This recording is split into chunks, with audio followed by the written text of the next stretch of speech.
ಗದಗ ನಗರದಲ್ಲಿ ಯುವತಿಯರಿಗೆ ಲಾಠಿ ಶೌರ್ಯ ತರಬೇತಿಯನ್ನು ನೀಡಲಾಗಿದೆ. ನಮ್ಮ ರಕ್ಷಣೆ ನಮ್ಮ ಹೊಣೆ ಸಂಕಲ್ಪ ಹೆಸರಿನಲ್ಲಿ ತರಬೇತಿಯನ್ನು ನೀಡಲಾಗಿದೆ.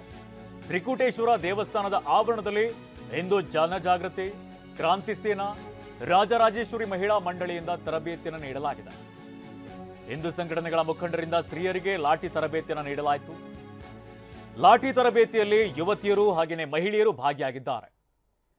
ಹೆಣ್ಣು ಮಕ್ಕಳು ತಮ್ಮನ್ನ ತಾವು ರಕ್ಷಿಸಿಕೊಳ್ಳಲು ಲಾಠಿ ತರಬೇತಿಯನ್ನು ನೀಡಿದ್ರು.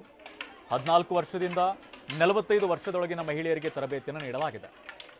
ಮಹಿಳೆಯರಲ್ಲಿ ಆತ್ಮಸ್ಥೈರ್ಯ ತುಂಬುವುದಕ್ಕೆ ಈ ಒಂದು ಲಾಠಿ ಶೌರ್ಯ ತರಬೇತಿಯನ್ನು ನೀಡಿರುವಂಥದ್ದು.